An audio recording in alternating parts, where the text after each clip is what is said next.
Tibetan democracy, I think, it can be traced back to His Holiness thinking. So when Tibet was invaded by China in 1950, in Chamdo in 1950, October 1950, then we were forced to sign this 17-point agreement in 1951. And that's the only agreement that we have with People's Republic of China.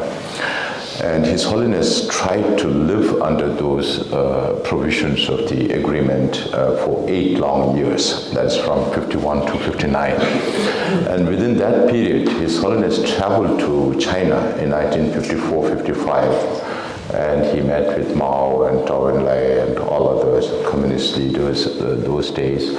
And he saw how communist government functioned. Even though everything looked very orderly, people had no freedom to speak. Then His Holiness was in India in 1956-57, and then he visited the Indian Parliament. Even though it did seem quite chaotic, people had the freedom to speak. And that is what caught His Holiness' attention. And when we came into exile in 1959, His Holiness landed on Indian soil on March 31st, 1959. And not even 1 year after coming into exile, on 3rd February 1960, even though we were going through very difficult times, my parents, the younger generations of Tibetans who were here, some of it could be grandparents for some of them. We were not used to Indian climate, we were not used to Indian diet, and many people died because of that. Later we were put up in the foothills of Himalayas because we had no skill whatsoever. The only thing we could do was hard labor. And our people were involved in road construction. Now, if you go to northern India, particularly in Himachal and other states in northern India, many of those roads were built by Tibetans in those days. But even under those very difficult circumstances, His Holiness said that we should have a representative government. And 7 months after that, we had the first parliament, even though the election at that time could not be held as we do today, but there was a semblance of representative. And the reason why His Holiness went for provincial and religious traditional representatives is because His Holiness wanted to reinforce the national identity of all the 3 provinces together. That is Central Tibet, Usang, Amdo, Kham, because they are varied historical backgrounds. And this is the first time after coming into exile since the 7th to 9th century that His Holiness created a national identity of all the Tibetans in all the 3 provinces together. So we had our first parliament in 1960, 2nd of September. So even now we celebrate 2nd of September as Democracy Day. And His Holiness was, I consider him a true Democrat at heart. So he worked on developing a constitution for future Tibet. There was a draft constitution in 1961, 62, and this they referred to experts, and again His Holiness consulted with many other Tibetans and came out with this future constitution for future Tibet. And this was promulgated in 1963 on March 10th. And since then, we have been following that future constitution, working on that from 1960 to 1990.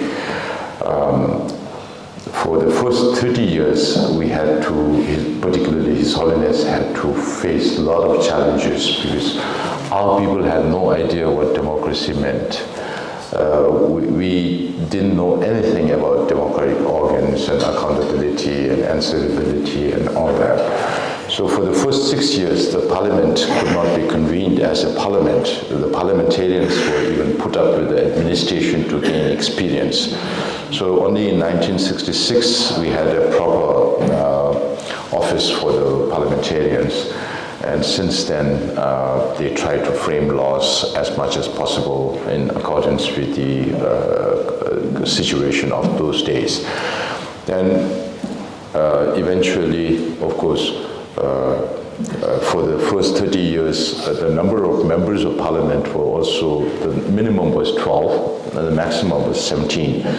There was also a period when there were reservation for women in the parliament, and when there was reservation, it went up to 17. When there was no reservation, it came down to 13, 14, and sometimes His Holiness nominates a direct candidate, and if that happens, then it becomes 13, then 12 least. So between 1960 to 1990, we had these 12 to 17 parliamentarians, and all the ministers used to be appointed by His Holiness because we never took the responsibility on all those issues. Then in 1990, just few years before 1990, His Holiness started talking about more changes. And by 1990, he dissolved both the parliament and the cabinet and held a special meeting in May 1990, representing all people from all walks of life, including people who have just started coming out from Tibet. And some of the agenda were whether we should have a bicameral house or not. We are still unicameral. Whether we should have a prime ministerial post or not, whether we should have a political party or not, whether we should increase the number of members or not.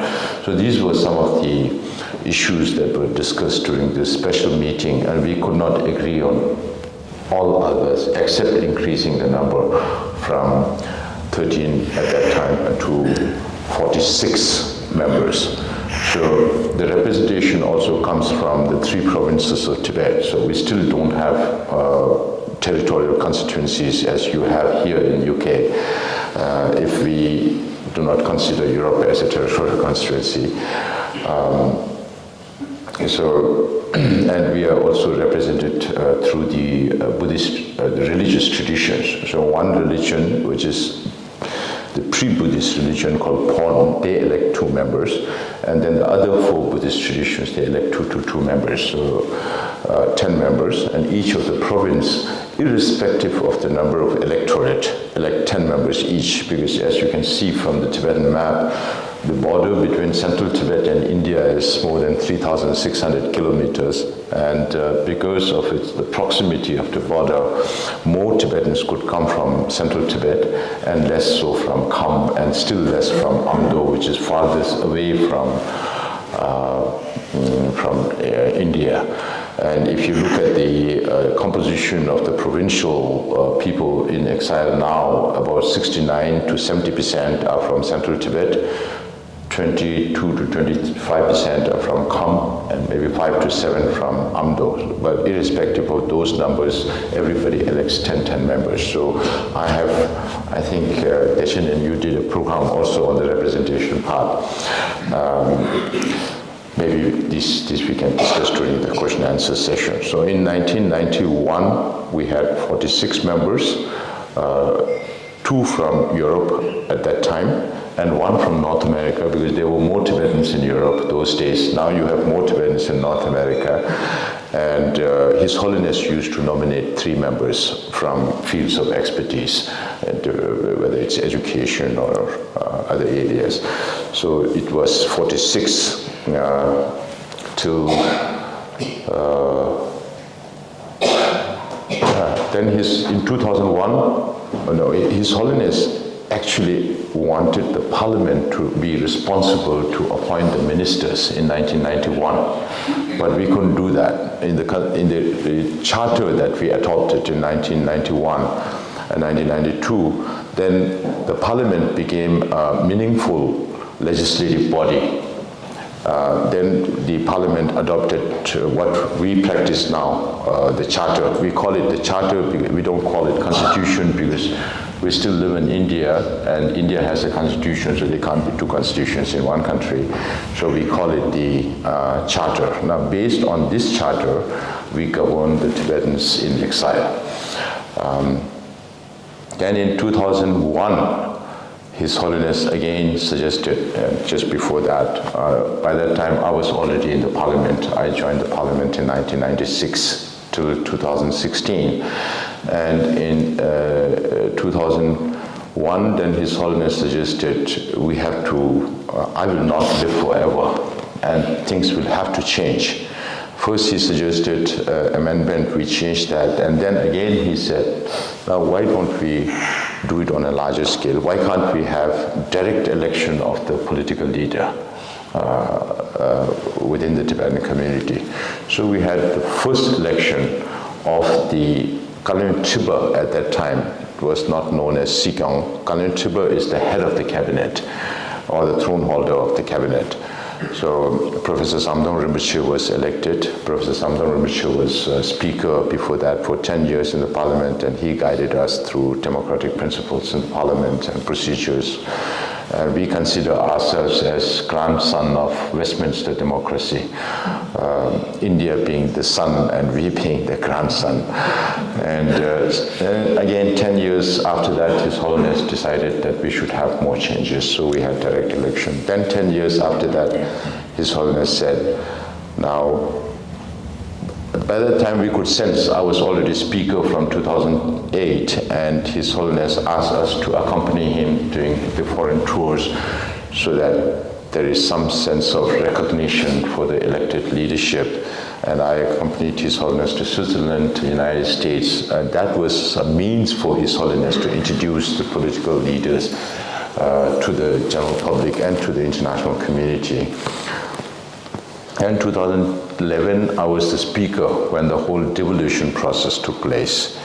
And we managed to do it in a short time. And just after that, we visited the United States. I hope some of the Tibetans might remember, His Holiness was holding me on his right hand, and left hand was Lobsang Sengye, who was just elected as Kalin Tibe at that time, and His Holiness said, today I brought two new people.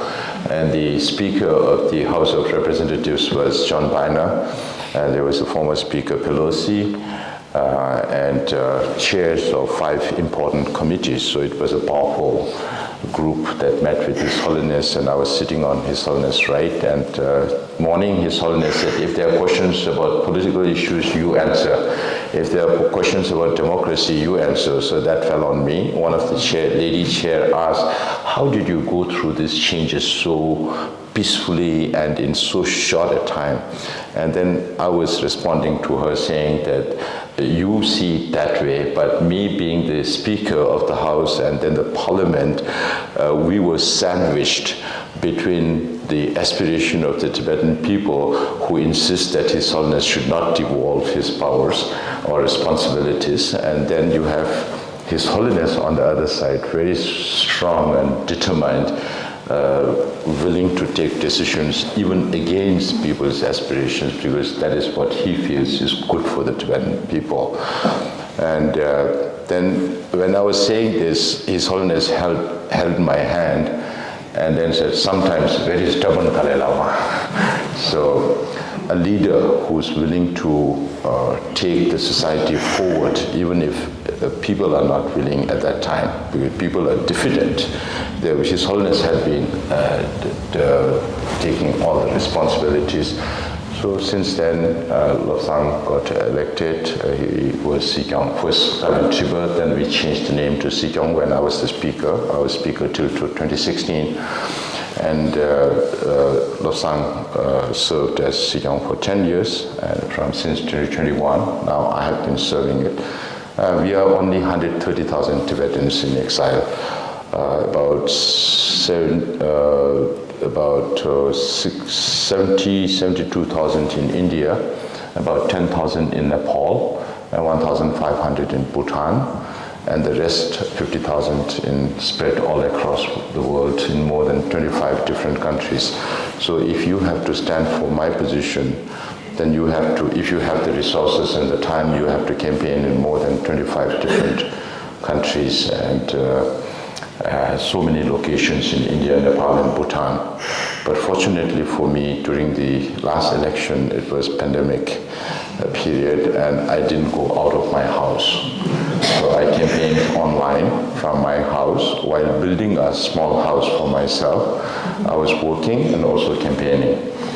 And that proved to be a success. And today I'm the Sikyong, and my responsibility is towards my people. So I make it a point during my last 2 years, I traveled all across India, now except for 4 or 5 settlements in India, which I'll be covering after my return from here. I'm going straight to Simla, so I've not covered some places in Himachal Pradesh. Otherwise, I covered all the Tibetan settlements, not just go there and speak to the public and come back, but visit every single camp, every single institution, and also make an assessment of the needs of the community. So now we have a supermarket of needs in Dharamsala, which we need to now deliver in this year, the coming 2 years. So this is where we are. We are the only partyless democracy in the world. We have no political parties, even now. Acharya Vinoba Bhave, one famous philosopher of India, has spoken or written about partyless democracy, but there's no practicing partyless democracy. It's only us. So we don't have territorial constituencies. So when you don't have parties, you don't have ruling party and opposition party also. So when I asked one of my friends who came from Switzerland representing Europe, I asked him, how's your feeling? He says, in the West, any issue before it comes to the parliament, it's debated, you have expert committees and all that. But in Dharamsala, we don't have that. So every single person is like a political party. Unless you surrender your own conscience to somebody else, you have a full right to decide on your own based on issues that come up in the parliament from time to time. So that is how we function.